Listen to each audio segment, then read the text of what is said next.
Welcome दोस्तों, आपका अपने ही YouTube channel A to Z info पर। दोस्तों, इससे पहले मैंने उर्दू का एक ग्रामर पोर्शन आपको करा दिया है। अगर अभी तक उसे आपने नहीं देखा है तो आप जाकर मेरे डिस्क्रिप्शन बॉक्स में लिंक दिया हुआ है, वहां के थ्रू आप सारे वीडियोस उर्दू से रिलेटेड दे सकते हैं और देख सकते हैं। और अगर उसमें कुछ कमी बेशी दिखे तो आप उसमें कमेंट भी कर सकते हैं। तो चलिए, वैसे स्पेशली ये हमारा सेशन जो बिहार स्टेट का उर्दू पेपर होने वाला है उसके लिए बहुत ही स्पेसिफ़िक है। तो एक सेशन करा दिया है मैंने, तो आज ये मेरा दूसरा है, उर्दू का है। तो ये सारे ग्रामर्स पोर्शंस हैं, कह सकते हैं कि उर्दू कवायद हैं। और ये ऐसे कवायद हैं कि अगर आप इनके कॉन्सेप्ट को समझ ले रहे हैं तो आगे आपको उर्दू के जितने भी क्वेश्चंस देखने को मिलेंगे उस बुनियाद पे आप इसे आसानी से हल कर सकते हैं। चलिए सवाल की तरफ चलते हैं। सवाल नंबर 1 देखते हैं। झेल में से कौन इसमें नकरा है? इसमें नकरा के ताल्लुक़ से मैंने अपने प्रीवियस वीडियो में भी करा दिए हैं कुछ क्वेश्चंस, उसे भी देखिए और यहाँ भी देखते हैं।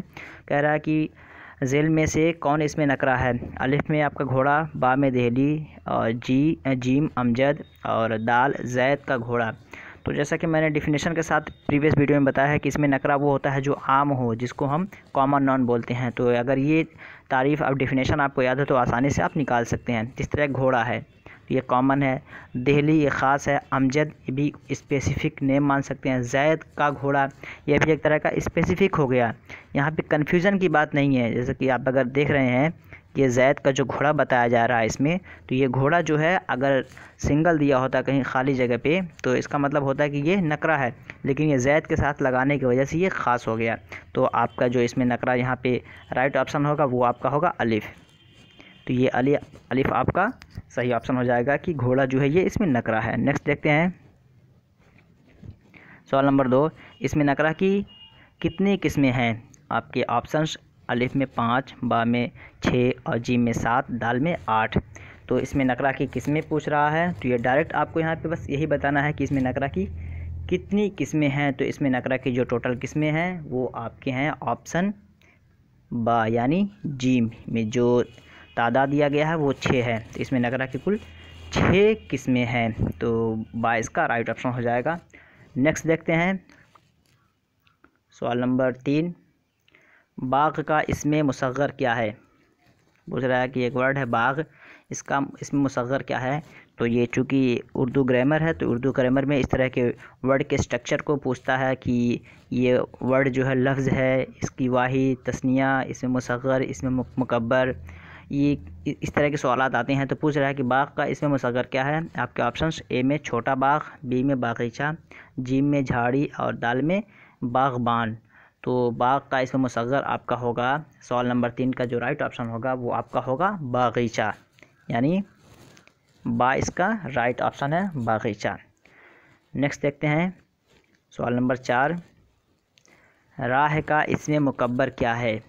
अब वहाँ पे इसमें मुसग़्ग़र पूछा आपसे, अब यहाँ पे आपको इसमें मुकब्बर पूछ रहा है। आपके ऑप्शंस अलिफ में रास्ता, बा में राही और जीम में शाह राह और दाल में सड़क। तो राह का इसमें मुकब्बर पूछ रहा है। तो अगर आप लफ्ज़ समझ रहे हैं मुसग़्ग़र और मुकब्बर, तो चूँकि मुसग़्ग़र के माने होता है छोटा और मुकब्बर के माने होता है बड़ा के, अगर आप वर्ड के मीनिंग को भी समझ रहे हैं तो आसानी से निकाल सकते हैं। तो वहाँ पे राह जो है, तो एक बाग जो पूछा है तो बागीचा, चूँकि बागीचा एक छोटे बाग को कहते हैं तो वहाँ पे बाग का जो इसमें मुसग़्ग़र बना वो बागीचा बन गया। इसी तरह राह का इसमें मुकब्बर, तो राह एक तरह का रास्ता और इसमें मुकब्बर एक तरह का ज़्यादती के माने में कि वहाँ पे ज़्यादा हो। तो एक रास्ता सिंगल है, राही रास्ता चलने वाला, सड़क भी एक तरह का ये महदूद होता है। लेकिन सवाल नंबर 4 में जो राइट ऑप्शन आपका होगा वो होगा शाह राह, यानी एक ऐसा रास्ता जहाँ पे बहुत सारे रास्ते कटे हों, जिसको हम 4 वेज़ कह सकते हैं, चौराहा कह सकते हैं, या एक रास्ते से बहुत सारे रास्ते कटे हुए हों, तो वो इसमें मुकब्बर में आपका आ जाता है। तो राह का इसमें मुकब्बर आपका होगा शाह राह, तो जीम इसका राइट ऑप्शन हो जाएगा। नेक्स्ट देखते हैं सवाल नंबर 5। इज़ाफ़त की कितनी किस्में हैं? अब पूछ रहा है कि इज़ाफ़त की कितनी किस्में हैं। जैसा कि मैंने आपको बताया था कि अगर आपको किसी एक की ज़बान पे अबूर हासिल है तो आप उस ज़बान की मदद से दूसरी ज़बान को आसानी से सीख सकते हैं। तो सवाल नंबर 5 में इज़ाफ़त की कुल कितने किस्में पूछ रहा है। आपके ऑप्शंस अलिफ में 8, बा में 6, जीम में 7 और दाल में 9। आप इस वीडियो को पॉज करके आप अपना आंसर खुद लगा सकते हैं, फिर बाद में मेरा आंसर देख सकते हैं। तो पहले मैं इसका आंसर बता दे रहा हूँ। सवाल नंबर 5 का जो राइट ऑप्शन है, इजाफत की टोटल किस्में आपकी बनती हैं वो आपकी हैं 7, यानी जीम इसका राइट ऑप्शन है। इजाफत की किस्में मसलन कह सकते हैं, इजाफत की मिसाल देख लीजिए, जैसे कि जैद का घोड़ा, ठीक है, और इसी तरह की आपके जिसको इंग्लिश में एपोस्ट्रोफ से हम दर्शाते हैं, जैसे बॉयज़ हॉस्टल, और way of Lucknow, way of Patna, इस तरह के जो वर्ड्स होते हैं जो का की के उसके उस जुमले के अंदर, जुमले नाक़िस के अंदर का की के इजाफ़ा कर देता है, उसे हम मुरक्कबे इजाफ़ी कहते हैं, या इजाफ़त की तरकीब उसके अंदर पाई जाती है। तो वो जो टोटल किस्में बनती हैं वो टोटल आपके 7 हैं। तो इंग्लिश में इसको एपोस्ट्रोफ सिंबल से हम दर्शाते हैं, और उर्दू में का के तर्जमे से हम इसको ज़ाहिर करते हैं। तो सवाल नंबर 5 का जो राइट ऑप्शन होगा वो आपका होगा 7। इजाफ़त की टोटल किस्में आपकी हैं 7। नेक्स्ट देखते हैं सवाल नंबर 6, क़स्र अमीर में क़स्र क्या है? तो क़स्र अमीर का तर्जमा अगर करें तो क़स्र अमीर का तर्जमा देखते हैं तो अमीर का महल, तो ये तो हो गया तर्जमा, लेकिन पूछ रहा क़स्र अमीर में क़स्र क्या है। अभी तरकीब के अकॉर्डिंग पूछ रहा है कि इसमें तरकीब क्या है, यानी मुरक्कबे इजाफ़ी के हिसाब से ये किस दर्जे में है। तो क़स्र अमीर में तो क़स्र मुज़ाफ़ अमीर मुज़ाफ़िल, यानी अमीर का महल, तो क़स्र मुज़ाफ़ हो जाएगा और अमीर मुज़ाफ़िल है। तो आपके ऑप्शन जो दिए हैं देखते हैं मुज़ाफ़ कहीं पे है कि नहीं है। तो अलिफ में मुज़ाफ़ है, बा में मुनादा है, जीम में इसमें इशारा है, दाल में मुज़ाफ़िल है। तो क़स्र अमीर में क़स्र पूछ रहा है, तो क़स्र आपका ये मुज़ाफ़ है। तो सवाल नंबर 6 का जो राइट ऑप्शन हो जाएगा वो आपका हो जाएगा अलिफ, यानी मुज़ाफ़। और अगर अमीर पूछता तो मुज़ाफ़िल, जिस तरह कहते हैं ज़ैद का ग़ुलाम, तो ज़ैद मुज़ाफ़, ग़ुलाम मुज़ाफ़िल, तो इस तरह की तरकीबें हो जाती हैं। तो यहाँ पे हो जाएगा आपका मुज़ाफ़ राइट ऑप्शन। नेक्स्ट देखते हैं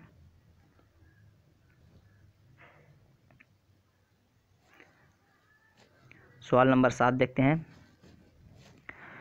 मंदरजा झेल में मुनादा कौन है? आपके ऑप्शंस ए में अलिफ में ए यानी आए, बा में ज़ैद, और जीम में बकर को, दाल बुलाओ। ये एक तरह का पूरा जुमला है। देखते हैं, आए ज़ैद बकर को बुलाओ। तो मंदरजा झेल में मुनादा पूछ रहा है कि ये 4 मतलब दिए हुए हैं। एक इसमें हरफ मुनादा है, आए जो आपका हरफ मुनादा है, ज़ैद इसमें है, बकर ये का नाम है आपका भी इसमें है, बुलाओ ये फेल है। तो इसमें मुनादा पूछ रहा है। तो सवाल नंबर 7 का जो यहाँ पे सही ऑप्शन होगा वो आपका हो जाएगा ज़ैद, यानी बुलाने के लिए ज़ैद से कहा जा रहा है। तो ये 22 का राइट ऑप्शन है। नेक्स्ट देखते हैं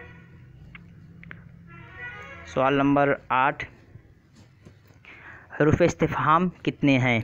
पूछ रहा हरूफ इस्तिफ़हाम कह सकते हैं क्वेश्चन वर्ड्स या WHO फैमिली जिसको अंग्रेज़ी में कहते हैं, वो सारे हरूफ जिनसे सवाल बनते हैं, जैसे कौन, किसने, कितना, कब, कहाँ से, किसको, किसके लिए, इस तरह के जो वर्ड्स होते हैं वो पूछ रहा है कि कितने होते हैं जिससे सवाल किए जा सकते हैं। तो सवाल नंबर 8 में जो आपके ऑप्शंस दिए गए हैं वो अलिफ में 15 है, बा में 18 है, जीम में 12 है, 10 और दाल में आपका 10। तो हरूफ इस्तिफ़हाम जो आपके हैं वो आपके टोटल हैं 12। उर्दू के अकॉर्डिंग यहाँ पे 12 आपका राइट ऑप्शन हो जाएगा। नेक्स्ट देखते हैं सवाल नंबर 9, मसदर की कितनी किस्में हैं?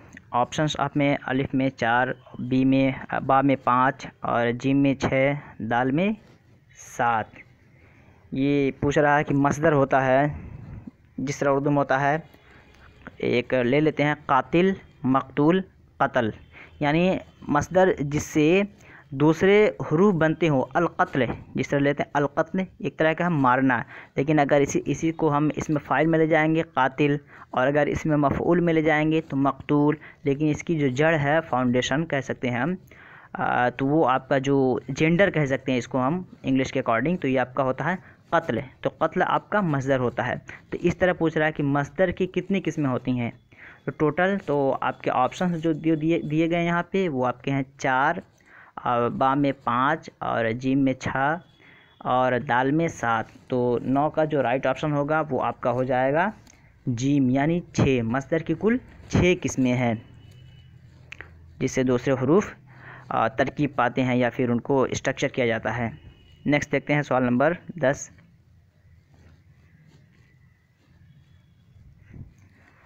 सवाल नंबर 10, जो फेल सिर्फ फ़ाइल पर तमाम हो जाए उसे क्या कहते हैं। ये एक तरह का ग्रामर का पोर्शन है और ये बहुत ही अहम है। जुमले के स्ट्रक्चर को पूछ रहा है कि जुमले कितने तरह के होते हैं। एक जुमला जो कि फ़ाइल पे पूरा हो जाता है और एक मफ़ऊल पे पूरा हो जाता है। फ़िलहाल इसका हम जवाब देख लेते हैं। जो फ़ेल सिर्फ फ़ाइल पर तमाम हो जाए उसे क्या कहते हैं। आपके ऑप्शन फ़ेल माजी, बा में फ़ेल मुतअद्दी और जीम में फ़ेल हाल और दाल में फ़ेल लाजिम। तो चूँकि ये फ़ेल माजी और फ़ेल हाल नहीं पूछ रहा है, ज़माने के किस्में आपसे नहीं पूछ रहा है, तो इसको आप निकालिए। जो पूछ रहा है कि जो फ़ेल सिर्फ फ़ाइल पर तमाम हो जाए उसे क्या कहते हैं, मतलब एक सेंटेंस है उसमें फ़ेल हो और फ़ाइल हो, मफ़ऊल का ज़िक्र हो या ना हो, इस तरह के फ़ेल को क्या कहते हैं। एक जुमला ऐसा होता है जो फ़ेल फ़ाइल से पूरा हो जाए, एक जुमला ऐसा होता है जो फ़ेल फ़ाइल और मफ़ऊल भी हो। जुमले दो तरह के होते हैं। तो जो फ़ाइल पर सिर्फ पूरा हो जाए उसे हम क्या कहते हैं। तो पहले हम इसका आंसर देख लेते हैं कि जो सिर्फ फ़ाइल पे पूरा हो जाए उसे हम कहते हैं फ़ेल लाजिम। तो यहाँ पे जो राइट ऑप्शन आपका हो जाएगा वो फ़ेल लाजिम हो जाएगा। जुमले की दो किस्में हैं, जो फ़ेल और फ़ाइल पे पूरा हो जाए फ़ेल लाजिम, फ़ेल फ़ाइल प्लस उसमें मफ़ऊल भी रहे तो आपका होता है फ़ेल मुतअद्दी। जो और इसी को अगर आप इंग्लिश में कमांड है तो यूँ समझ सकते हैं कि फ़ेल लाजिम को हम कहते हैं इंट्रांज़िटिव वर्ब, यानी ऐसा सेंटेंस जिसमें ऑब्जेक्ट ना हो बल्कि सिर्फ आपका सब्जेक्ट हो, वर्ब हो, सेंटेंस पूरा हो जाए। जैसे आई वेंट, मैं गया, ये आपका फ़ेल लाजिम है, सिर्फ फ़ाइल पे पूरा हो गया। I went to the market, मैं बाज़ार गया, तो ये आपका मफ़ऊल भी इसमें लिए हुए है, ऑब्जेक्ट भी लिए हुए हैं, तो यह आपका हो जाएगा फ़ेल मुतअद्दी। तो यहाँ पे जो फ़ाइल पे पूरा हो जाए उसके अकॉर्डिंग यहाँ पे जो आपका सही ऑप्शन होगा वो आपका होगा फ़ेल लाजिम। फर्दर जो मज़ीद इन्फॉर्मेशन आपको दी गई उसे भी रखिए ताकि आपका कॉन्सेप्ट क्लियर हो जाए। तो आज इसी पे इत्तेफाक करते हैं। अगर ये वीडियो आपको अच्छी लगी हो तो कमेंट करके ज़रूर बताएं और जो लोग बाद में देख रहे हैं वो भी अपना कितना इसमें सही हो रहा है वो आप कमेंट करके ज़रूर बताएं और मशवरे दें ताकि फिर आपके लिए अच्छे से अच्छे वीडियोज़ लाए जा सकें। अगर अभी तक आप लोगों ने इस वीडियो को सब्सक्राइब नहीं किया है, स्पेशली बी स्टेट जो उर्दू के क्वेश्चंस होते हैं उससे रिलेटेड है, अगर आप बी स्टेट के कैंडिडेट्स हैं, परीक्षार्थी हैं, तो इस वीडियो को ज़रूर देखें और दोस्तों तक शेयर करें, कमेंट करके बताएं ताकि आपके मुफीद की वीडियोज़ लाई जा सकें और आपको इम्तिहान में हेल्प मिल सके। सब्सक्राइब कर लीजिए, बेल आइकॉन को दबा दीजिए ताकि जो भी वीडियो मैं अपलोड करूं उसका नोटिफिकेशन आपको सबसे पहले पहुंचे। चलिए फिर मिलते हैं नेक्स्ट वीडियो में, तब तक के लिए हैव अ नाइस डे।